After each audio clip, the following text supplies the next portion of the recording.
saludamos desde nuestro programa Academia y Comunidad, emitido desde la Universidad Nacional de Colombia, sede Palmira.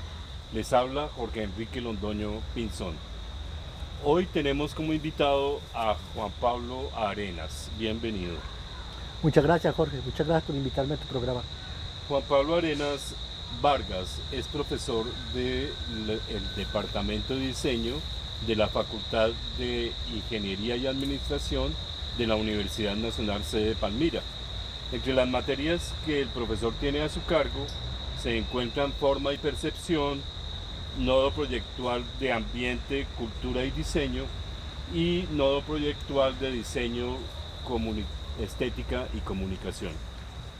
El profesor Juan Pablo Arenas ha publicado recientemente, en el 2019, el libro titulado Árboles mentales, métodos de graficación del pensamiento complejo, y lo ha propuesto como texto guía para la materia nodo proyectual de diseño, estética y comunicación. Con esta entrevista buscamos establecer la génesis de este libro y su aplicación en los procesos de formación de los estudiantes de diseño industrial. Profesor, ¿cómo surge la idea de escribir Árboles mentales, método de graficación del pensamiento complejo, y cuáles autores lo fundamentan? Jorge, a principios de este siglo o a finales del anterior, me encontré con un libro que fue para mí muy importante, y es Introducción al Pensamiento Complejo de Edgar Morin. Ese libro es de filosofía pura, digamos. Era, para mí, yo pensaría que es dinamita pura. Y mi pregunta era cómo aterrizar esa filosofía, cómo aterrizarla en conceptos de diseño. Fue mi primera pregunta. Me parecía que los estudiantes de diseño merecían entender y comprender desde la filosofía la estructura mental que proponía Edgar Morin. Entonces, digamos que ese fue mi primer acercamiento a los mapas mentales, que luego llamaría árboles mentales. Digamos que mi acercamiento fue por el lado más de filosofía que por el lado de ingeniería, que es un acercamiento más natural para nosotros. El siguiente libro, un par de años después, fue Mil Mesetas de Deleuze y Guattari. Ese libro me generó una ayuda enorme, porque lo que hablan de estos dos autores es del territorio. Si bien el anterior hablaba de conceptos aleatorios de conocimiento, digamos, el segundo me hablaba de los mismos conceptos, pero al interior de un territorio. Eso para los diseñadores es mucho más cercano al objeto de estudio. Y un año después, me encontré de Tony Buzan, me encontré Mapas mentales. Lo que hace Tony Buzan en ese libro, o lo que yo entiendo con ese libro, es todo el análisis de instrumentalización de la estructura de los árboles. Y ahí ya se convirtió en árboles. Entonces, repito, por un lado, con Morin me da todo el bagaje teórico, con Deleuze y Guattari me da el territorio y me da el concepto de orden, bien importante para la metodología, y lo que hace Tony Buzan es darme toda la parte instrumental. Usted se caracteriza por romper con el paradigma tradicional educativo. Usted centra el proceso en el estudiante haciéndolo sujeto de ese proceso. ¿Cómo influye su libro en ese proceso educativo? Sí, para mí es muy importante el estudiante como centro de todo el proceso educativo. Para eso recurro a 3 conceptos. Uno es autoevaluación, el otro es la pregunta y el otro es la autonomía. La pregunta es fundamental.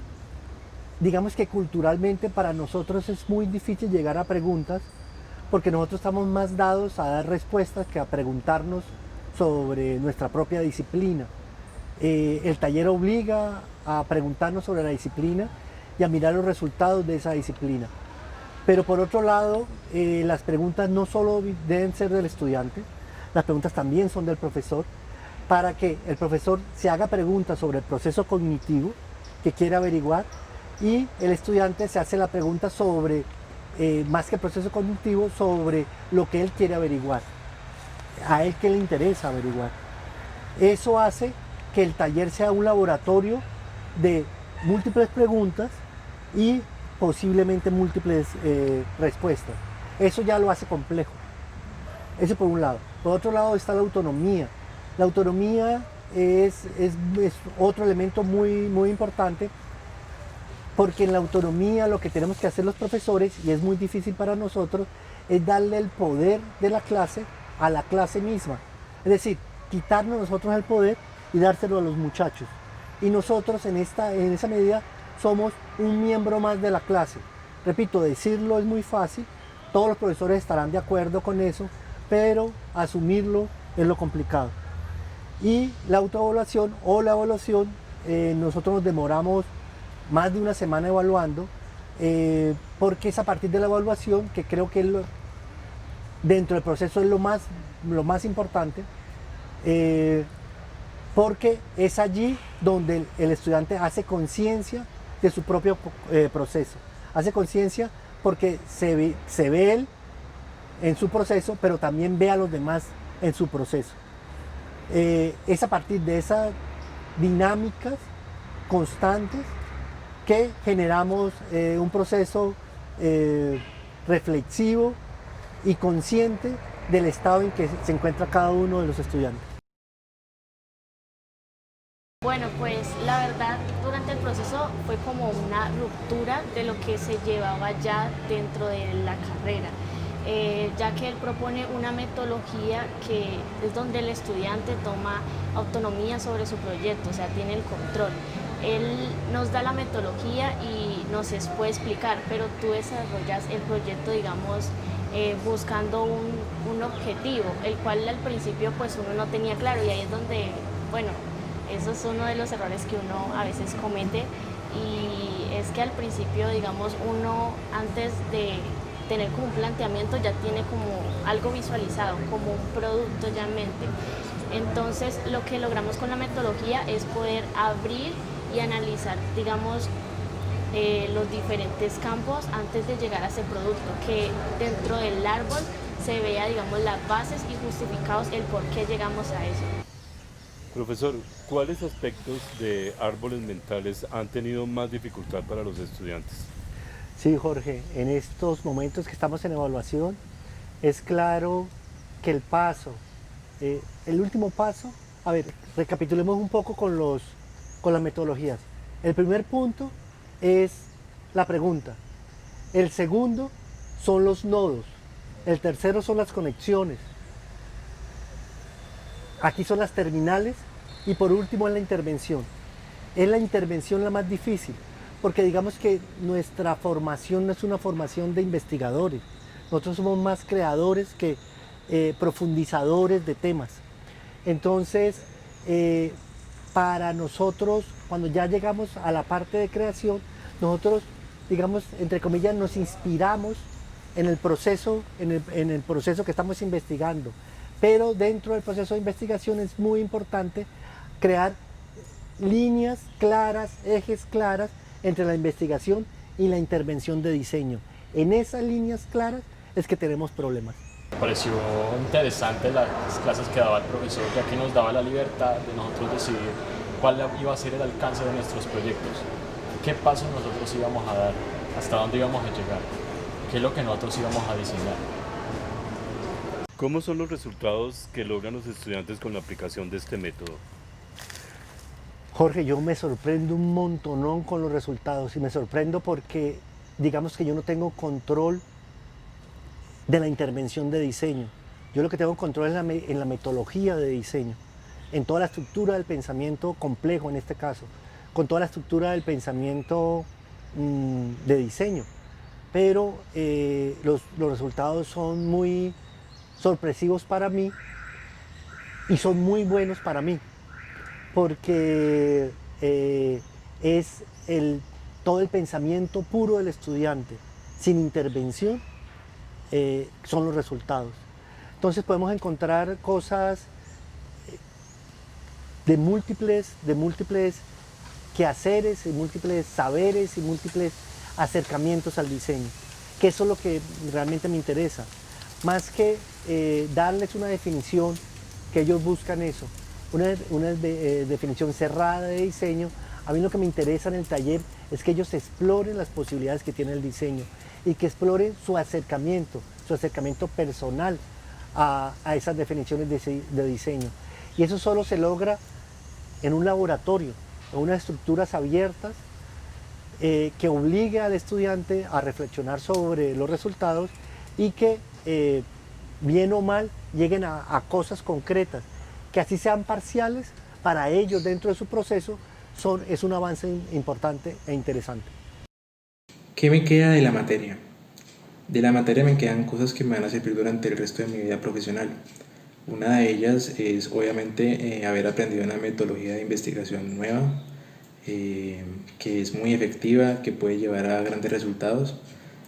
Otra ventaja es que pude aprender a realizar pensamiento crítico por mi cuenta, pude relacionar información y pude sacar lo que dentro del nodo se denominan terminales, que es como el pensamiento complejo que tú mismo desarrollas. Y otros puntos claves fueron tanto el trabajo individual como el trabajo colectivo. Trabajo individual porque tú aprendes cómo llevar tu propio proceso.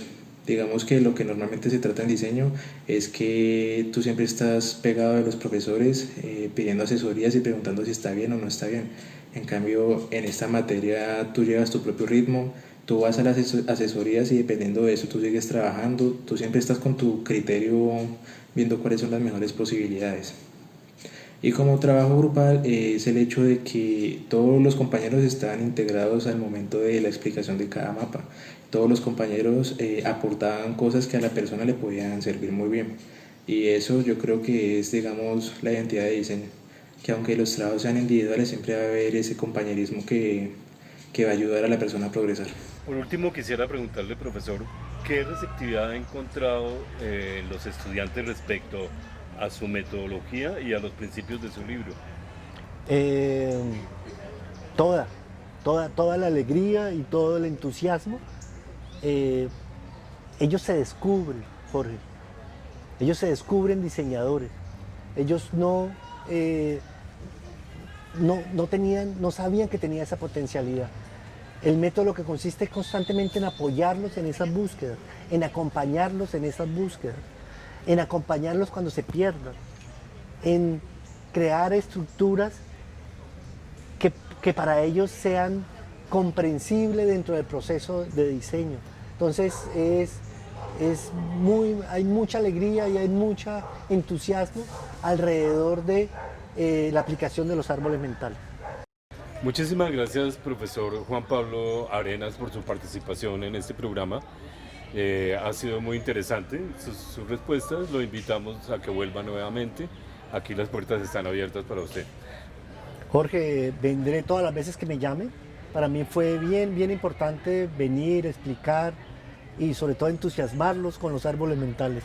Me parece que para los diseñadores es una herramienta de lo más importante, que se acerca mucho al pensamiento de diseño y que se acerca mucho al pensamiento del futuro del diseño. Muchas gracias. Con esto llegamos al final de este programa de Academia y Comunidad, emitido desde la Universidad Nacional de Colombia, sede Palmira. Los esperamos en una próxima emisión.